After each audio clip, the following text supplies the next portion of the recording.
My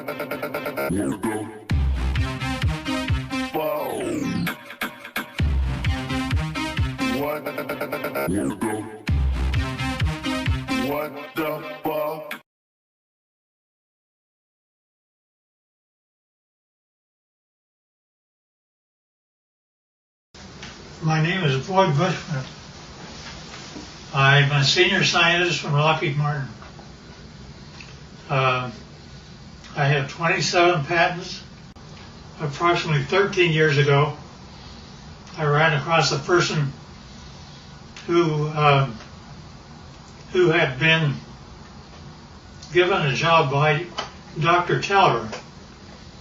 Dr. Teller was Oppenheimer's right-hand man, and even after Oppenheimer was thrown out of Area 51, Dr. Teller stayed there and was in charge of several programs. The person that I contact twice to 3 times per month is the head of that program now, and they continually update me on everything they possibly can. I do have a top secret clearance.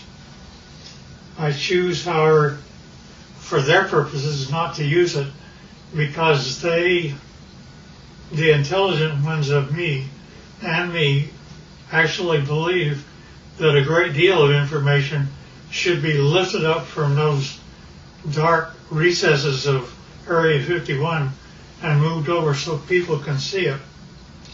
So that's what began about 13 years ago. Since I am a scientist, I do not believe in theory. I basically say, follow the data, theory be damned. If something can't verify by a physical test that something is true, then I do not care to accept it in that I present. Therefore, everything that we present here will be data that comes directly from them through me to you. The subject of today there are those that are acquainted with the fact that there were Phoenix lights that occurred over Phoenix about 2 years ago. They were photographed, and those really turned out to be just blobs across the Phoenix sky. It turned out to be that a very dear friend of mine took his wife up a mountain on Valentine's Day, and they took a photograph of Tucson. Turned out to be, when they developed the film, there were a total of 5 UFOs across Tucson proper. And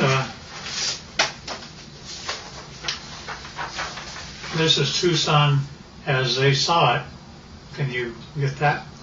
So here's the picture of Tucson as he had it. Then, as he developed further, notice that there are 5 very distinct UFOs along the top of the mountain. Mm-hmm. One of them is even canted a bit, about 45 degrees. Now, the person that took the film said that he had a mothership underneath and one up high. This shows the high one. Mm-hmm. I don't know if I know that I can buy the ship. My name is Scott Faree. I live in Vail, Arizona. A friend of mine who manages a nonprofit in Tucson asked me to take some photos for him for his website. And he was looking for a sunrise picture of kind of the skyline of downtown Tucson. So I had gone out actually on Valentine's Day evening. I dragged my wife up to A Mountain so that I could go up there and just block out some shots, kind of plan the photos that I was ultimately going to take for that website. And so we got up on A Mountain just as the sun was setting. I set up my Canon 40D on a tripod, opened the shutter up fully. I really wasn't looking for picture quality. I was, like I said, I was looking to block out where I wanted to set the camera and the angles that I wanted to take. And so I started to click off some photos, and I had these set with a timer release on the shutter so I didn't get any camera vibration because the sun was starting to set. We were running into fairly low light.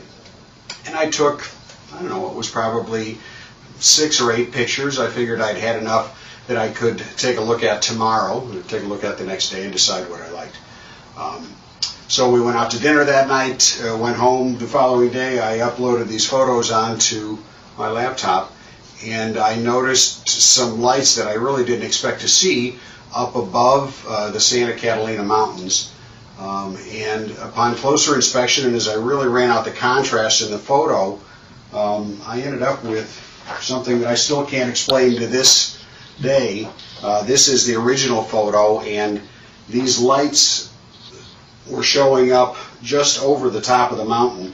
I took a second photo probably 5 or 6 seconds later, as long as it would have taken for me to reset the timer.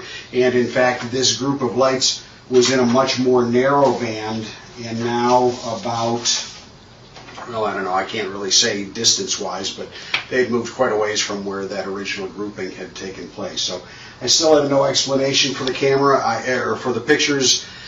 These images, these lights have not shown up in any other photos that I've taken. I'm at a loss as to what they might be, and certainly curious as to where those lights came from. They certainly are very similar images. Here's up and flying. Let me go through now on the ships.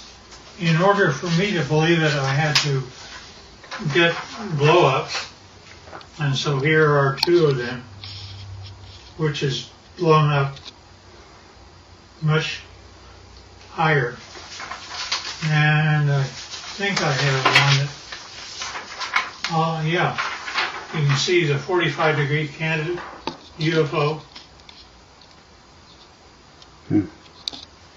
Now see, the only reason that I bought everything that he said is because my people have been feeding me for 13 years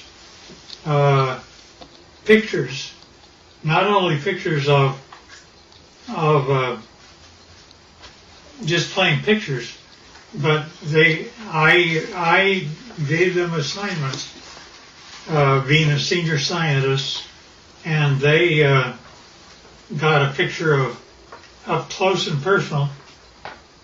This is a UFO which is ready to take off, and it is very up close. And they inform me that there are 3 elements which the UFO is contained. One is telluride, the other is germanium, the other is palladium.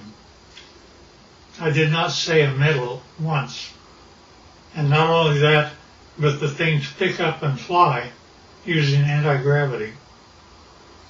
Now, that's one picture. Here's another picture. In this case, the UFO is not turned on, ready to fly. Therefore, it only shows on the upper part of it. And generally, it's white on the underside when power is applied. Here's also another of the same order.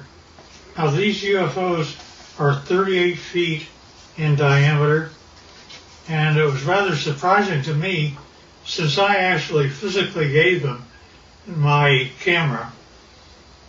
They took this picture as a UFO was departing. Within one flick of my camera, they got 3 UFOs. That's real. And yeah, we don't know why either. Now also, when UFOs come in, They like we have a heads-up display for our pilots. They do too. This is what their pilots see in order to tell them how to come to Area 51 and land. And not only that, they can go to a vertical hole in a mountain over 51 and go down a shaft. They don't have wheels. They don't have anything like that. They take off by going up straight, and then not only that, but they travel extremely rapidly. Their home planet is Quintonia, which is 68 light years from us. They, to my surprise, when I asked them how fast they take to get from that, it should be 68,000 years to make it according to Einstein. But they're able to make it to us in 45 years. So I gave them an assignment to photograph the planets from space as they were coming back. And they did that. And you see Jupiter and Saturn and Mars and Earth as it's seen by UFOs. And here's another. Now, we aren't going through motherships or anything like that. Nevertheless, those are the UFO. Now, when they actually get powered up and actually start traveling, it turns like this. You do not hear sound. They're up. They travel like that. They look like that, and they travel extremely rapidly. Now, the question is who are they? Here's another one that's, you see the bottom, how it's all white? It's turned on. Here's also the bottom turned on. Strangely enough, I asked them to take pictures of the power unit on the bottom, up close and personal. They gave me this. I don't know what this means. That's when my camera actually looks into the power center of the UFO. Now, I asked them to tell me about who was flying these things. He therefore said, fine, they're approximately 5 feet, 4.5 to 5 feet tall. They had one or two of them around it that were 230 years old, and we have a total of at least 18 that exist and operate with our facility as Teller set it up. Now notice the eyes are different, nose are different, but they do have 5 fingers, 5 toes, 2 eyes, and rather strangely enough, I asked him how they communicate. He says, well, it's like this, Boyd. You all of a sudden have a question in your mind. You walk into a room with one of them, and all of a sudden you find yourself giving the answer to your question in your own voice. They're able to use your own voice by telepathy to talk to you. And I said, fine. Now that's how they look front. But when you turn around and look at the back, it's like that. Now notice that they have 3 backbones. They're actually cartilage. Nevertheless, it's a much more efficient system as ours. They also have 3 ribs in their system rather than more. This is also the back side of an alien. Here's a 45-degree look.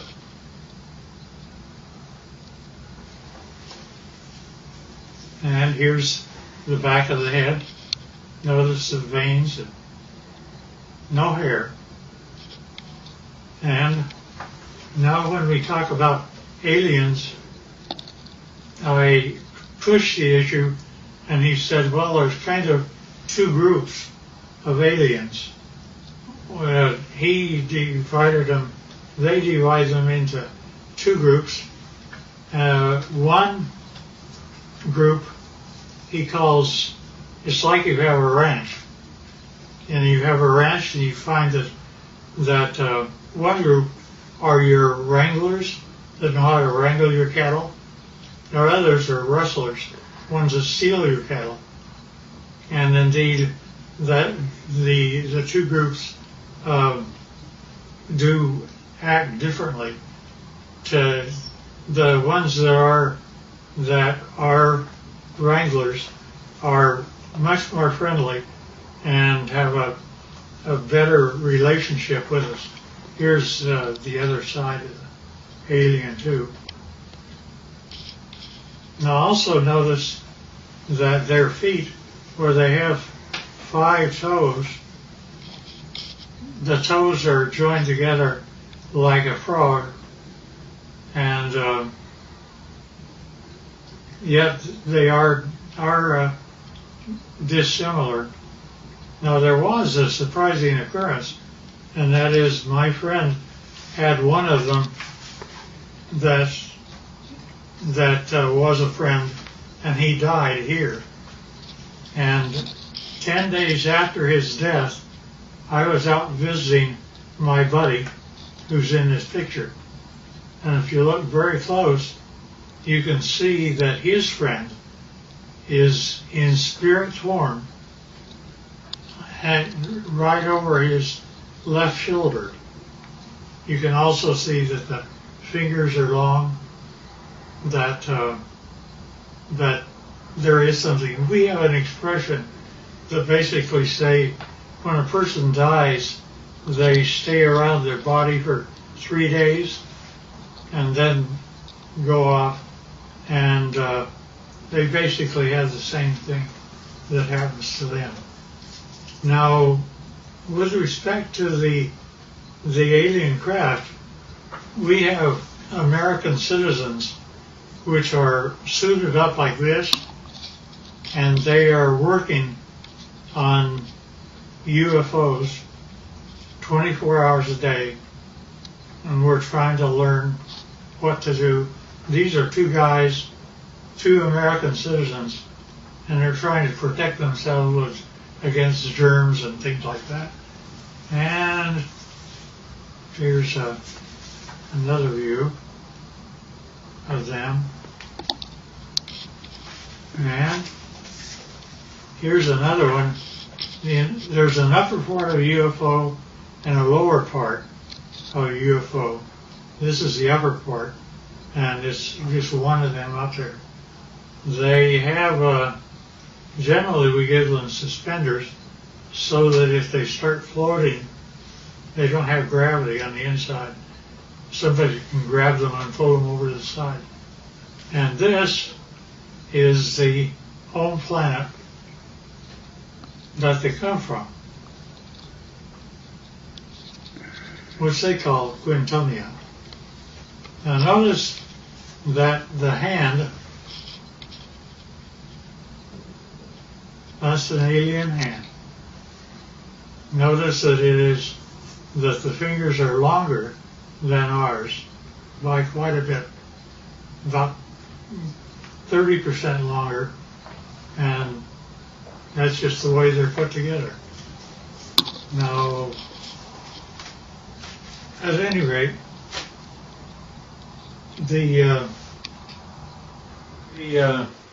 this process that introduced me directly or indirectly to Dr. Teller's work with the group that still is in charge of Area 51 and equivalent, turned out to be a doctor, very, very fine gentleman. And I was carrying on a conversation with him. He saw how the subject was going, So he simply said, well, you need to know what I did one day. And I said, okay. He said, I was in the process of doctoring a pilot who was a test pilot, a Navy test pilot for the United States government. And it was 1947. He said, he began, I don't know if it's a drug I had him on or what was occurring, but he basically told me that the radar group, had found a blip out over New Mexico, and that they would like to assign me to go out and check it out. So he said, fine, I'll do that. And he got the fastest airplane that existed then, which was a propeller at the time. And it was fully armed and all the rest of those things.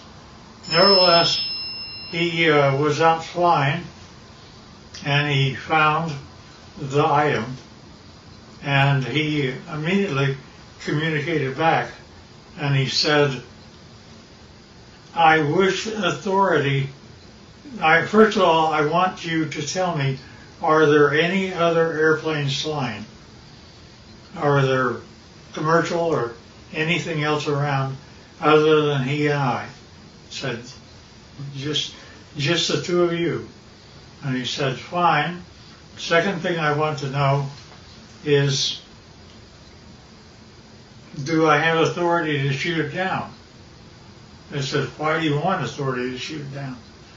He says, because I am flying the fastest thing that the United States can make, and he's beginning to leave me. Therefore, I know he's either a friend or an enemy, and if he's leaving me, he's an enemy. And therefore, I wish authority to shoot it down. The commander said, fine. He granted him authority. He pulled in. He shot him down. It came down. He flew past and saw that there was a road on the one side of a fence area. He came down and landed his airplane. Hard to do, but he did. And then he cut across the fence. One of them, the door was open. One of them was out walking around. But he didn't care about that. He cared about what the vehicle was. So he went over, and rather strangely enough, when he ducked down, because they're only 5 feet high, he saw that he could see through the walls. Not only that, but as he stepped in, the floor was spongy. He looked at the three that were there, and they were dead. He knew they were. He'd killed them. But he also knew that the military would come, and he had put up with those guys for a long time. So he went back across the barbed wire fence, got in his airplane, and took off. Therefore, he was never briefed out at all. And he didn't give my friend authority to allow me to know what his name was. I know, but I won't reveal it. Both of them should have been gone for a long time. Nevertheless, so when I got up with my contacts in Area 51, I brought up that story, and they said, well, that's totally true, but we can't say it, you can. And that's how they've kept me all this time, is I can talk about it, but they can't. I do, because of some very good reasons, keep things within control, but I don't want us to fall behind the Russians and Chinese. And the problem I have is that Area 51 is working with both the Russians and Chinese right now. and trying to make UFOs. They have, there's been a total of 39 United States citizens that have lost their lives trying to reverse engineer UFOs. And it's, well, the last one I heard of was a year and a half ago, where we lost 19 lives in one test. They actually wanted to bring various flying craft near the UFO, and the UFO defended itself, and 19 of our people died. Now, they kept giving me things rather than, they would give me pieces of UFOs, and I would come to my laboratories. I had the laboratories of Lockheed and every place else, so I would do that. But I would get pieces of UFOs. For example, I have 3 little pieces of UFOs down underneath the thing that looks like a quartz crystal. Notice that that is my hand, and it is giving weight. It says that it weighs 100 grams. Now, without those 3 items, when I take the UFO material away, notice that the 3 UFO items are gone. But also notice that the weight of the crystal is now 650 grams. The implication here is that if I were to take the pieces of UFO and put them underneath an average man's scale, he would weigh 45 pounds. Basically, they're working in anti-gravity, and therefore our effort is anti-gravity. Now, not only that, but we take these same pieces of items, and I go to a standard voltmeter, and notice that in my voltmeter I am getting a total voltage of 249 volts out of one piece of UFO. Not only that, but the team took a piece of UFO and connected it up like this and was able to have a complete laboratory operate for 6 months with heavy equipment. And it goes all the way up to 12 amperes. And since you didn't really get this before, here's the foot with the toes joined together. And this is a better view of the same.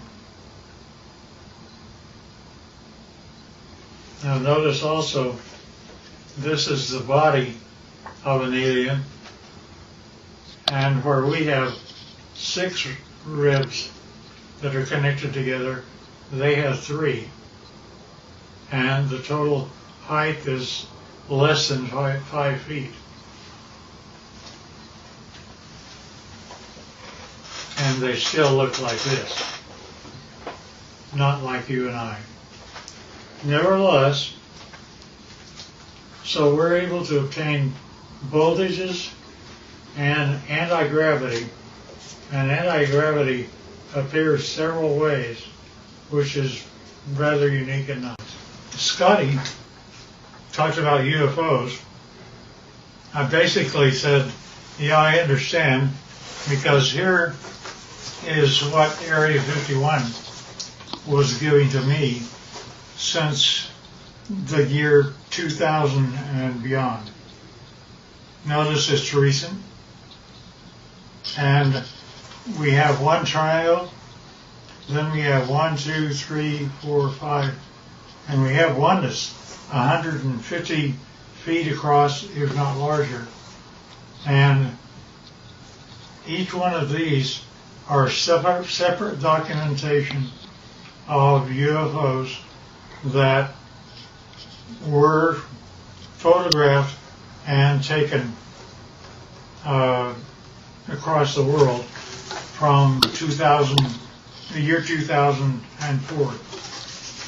Now, when you actually get what that all means, is a UFO, when it's white on the underneath side, is ready to fly like that. And it's anti-gravity, that's the reason you don't hear anything. But when it's just parked means just floating in air. It could be above your house, like this, and this. This turns out to be the heads-up display that the aliens see of how to go to Area 51 and store their craft. Nevertheless, this is what the craft look like. That's how they change power.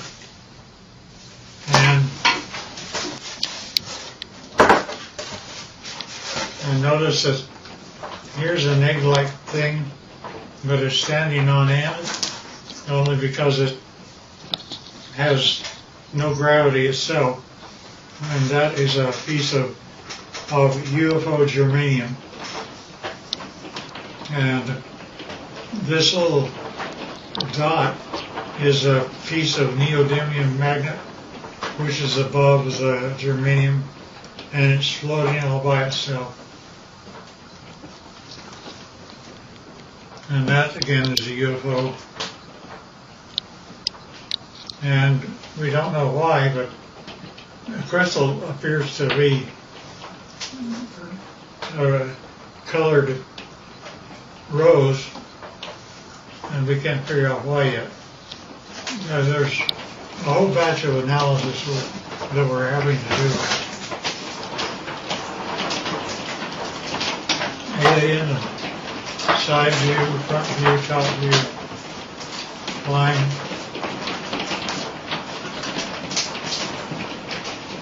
And that's the power center of palladium in the middle of the craft.